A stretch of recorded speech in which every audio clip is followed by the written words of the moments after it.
رحمت مجھ پہ فرما دے اور مجھ سے رحمت کا معاملہ کر لے اور مجھے میری اس محنت کا بہترین صلہ عطا فرما دے۔ لیکن اس کے بعد ایک اور امتحان انسان کا شروع ہو جاتا ہے۔ ہم گرچہ یہ کہتے تو ہیں کہ رب مالک ہے، رب کے حضور کوئی سفارش نہیں کر سکتا جب تک کہ وہ نہ چاہے۔ ہم یہ کہتے ہیں کہ رب وہ کرتا ہے جو وہ چاہتا ہے، اس کا ہاتھ پکڑنے والا کوئی نہیں ہے، اور یہ سچ ہے۔ لیکن یہ سب کہنے کے بعد رب تعالیٰ کو سجیشنز ہم دیتے رہتے ہیں۔ ایک طرف تو میں یہ کہوں گا کہ یا اللہ تو بہتر جانتا ہے کہ میرے لیے کیا اچھا اور کیا برا۔ یا اللہ تو ہمیشہ وہ کرتا ہے جو میرے حق میں بہتر ہوتا ہے۔ یا اللہ تجھے ازل سے ابد تک تمام معاملات کا علم ہے اور میں بالکل اس معاملے میں نابینا ہوں۔ میری بہتری کس میں ہے اور میری خرابی کس میں ہے وہ تو جانتا ہے، میں نہیں جانتا۔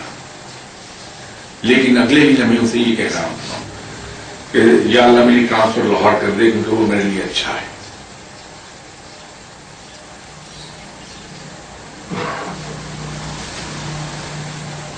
تو ہمیں جب ہم اللہ سے یہ دعا کرتے ہیں کہ تو ہمیں بہترین صلہ عطا فرما دے، تو پھر وہاں سے جو نتیجہ آ جائے ہماری جدوجہد کا اور محنت کا، اس کو نہایت خوش دلی کے ساتھ ہم قبول کر لیں۔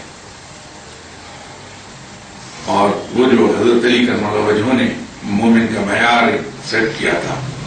اور اپنی زندگی کا ایک بنیادی اصول بیان فرمایا تھا حضرت علی کرم اللہ وجہہ نے کہ جب مجھے کوئی چیز عطا ہوتی ہے رب کی طرف سے تو میں سجدہ شکر بجا لاتا ہوں کہ تو نے مجھے اپنی یہ نعمت عطا فرما دی، اور جب کوئی چیز مجھے نہیں ملتی تو میں سجدہ شکر بجا لاتا ہوں کہ یا اللہ یہ چونکہ چیز تو نے مجھے عطا نہیں کی تو میرا ایمان یہ ہے کہ یہ میرے لیے یقیناً نقصان دہ ہوگی، اور میں تیرا شکر ادا کرتا ہوں کہ تو نے ایک نقصان دہ چیز سے مجھے بچا لیا، کہ میرا ایمان یہ ہے کہ تو میری بہتری چاہتا ہے۔ اگر حضرت علی کرم اللہ وجہہ کا فرمان تو ایک سطح پر مبنی ہے، یہ میں نے اس کو ایکسپلین کر دیا، تو ہمیں پھر اس پر عمل کر لینا ہوگا کہ جو مل گیا اس پر بھی سجدہ شکر ادا کر دیا، اور جو نہیں ملا محنت کے باوجود اس پر بھی سجدہ شکر ادا کیا کہ یا اللہ تو نے مجھے نقصان دہ چیز سے بچا لیا۔ تو جب اس مقام پر ہم آ جائیں گے تو ہمیں ذہنی سکون اتنا ہو جائے گا کہ ہم بدترین صورتحال میں بھی ہنستے ہوئے دکھائی دیں گے۔ قیامت آ رہی ہوگی اور ہم کہہ کے لگا رہے ہوں، اس لیے اپنے رب پر بھروسہ اس درجے کا ہے کہ جو قیامت آ رہی ہے یہ بھی کہیں ہمارے ہی فائدے میں ہے، اور فائدے کی چیز ملنے پر ہمیشہ انسان خوش ہوتا ہے۔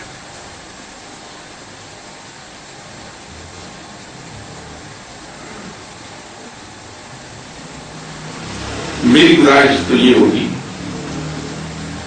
کہ ہم اپنے ہی جیسے محتاج بندے جو اللہ کے اتنے ہی محتاج ہیں جتنے کہ کوئی اور،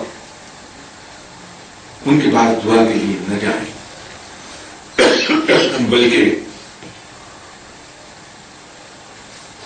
خود اپنے رب کے حضور گڑ گڑائیں کہ وہ سب کا مالک ہے۔ یہاں شاید کچھ لوگوں کے ذہن میں ایک سوال اٹھے کہ دعا کے لیے دوسرے کو کہنا تو سنت ہے،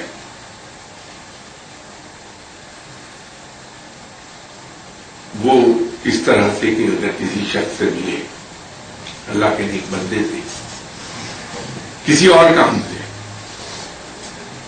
اور اس سے روانہ ہوتے ہوئے اگر میں نے اس سے یہ کہہ دیا کہ بھائی میرے لیے بھی دعا کیجیے کہا کہ اللہ تعالیٰ میرے گناہ معاف فرمائے اور مجھے بخش دے. یہ اور بات نہیں. لیکن چل کے جانا اور گھنٹوں انتظار کرنا کہ میں اپنی باری پر جاؤں اس شخص کے پاس اور جا کر دعا کراؤں وہ اور میں یہ دوسری صورتحال سے کہہ رہا ہوں. ورنہ اس طرح دعا کا کہنا تو یقیناً مستحب ہے جیسے پہلی صورتحال میں نے بتائی. وقت ہم لے گیا تو کچھ سوالات.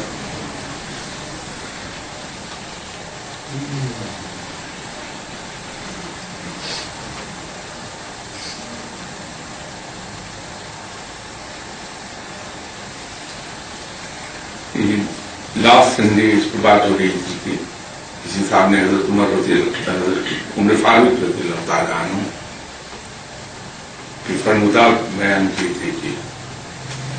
محتاجی اور غربت 7 چیزوں سے آتی ہے. تو نماز کے سلسلے میں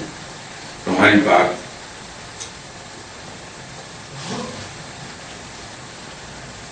کافی تفصیل سے ہو گئی تھی لاسٹ سنڈے. اس میں دوسرا فرمان حضرت عمر فاروق رضی اللہ تعالیٰ عنہ کا یہ ہے کہ کھڑے ہو کر پانی پینے سے، گرچہ حضرت عمر فاروق رضی اللہ تعالیٰ عنہ نے یہ فرمایا 1400 سال پہلے، جبکہ ابھی کلینکل سائنسز اناٹمی بہت زیادہ ابھی انٹروڈیوس نہیں ہوئی تھی، لیکن اس وقت بھی حضرت عمر فاروق رضی اللہ تعالیٰ عنہ نے اپنے وین اللہ نے انہیں عطا فرمایا تھا علم لدنی کے ذریعے سے. تو یہ بات فرمائی. آج سائنس نے یہ ثابت کیا کہ جو انسان کھڑے ہو کر پانی پیتا ہے عام طور پر اس کے گھٹنوں میں درد شروع ہو جاتی ہے، اس لیے کہ گریویٹیشنل فورس جو پانی کا گریویٹیشنل فلو ہے وہ انسان کے ٹانگوں کی طرف ہوتا ہے اور وہ واٹر ریٹینشن کا سبب بنتا ہے، اس سے گھٹنوں میں درد.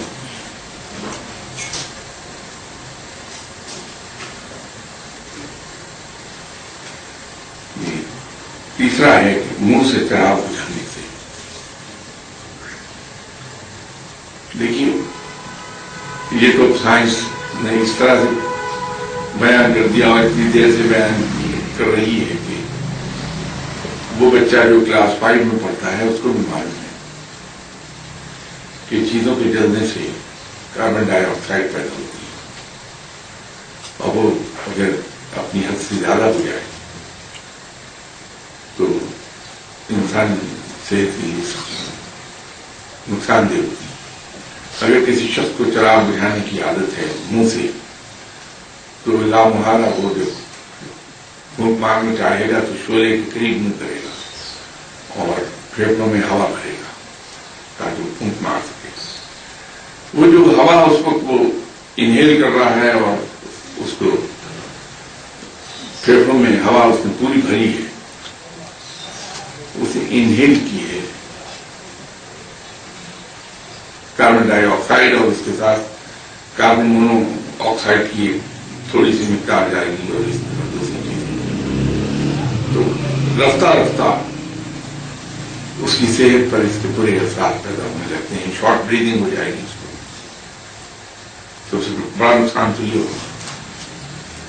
شارٹ بریدنگ ہو جائے گی، اگر احتیاط نہیں کرتا تو یہ ٹی بی میں کنورٹ ہو جائے گی. اگر کاربن مونو آکسائڈ زیادہ مقدار میں اس نے انہیل کی ہے تو پھیپھڑے چلنی ہونے لگتے ہیں، تو یہ محتاجی پیدا ہو جاتی ہے.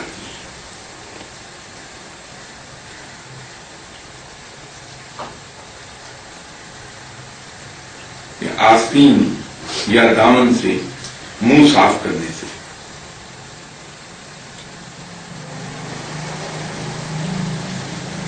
ہمارے شرٹس کے دامن زمین کے قریب تر ہوتی ہیں اور عام طور پر جراثیم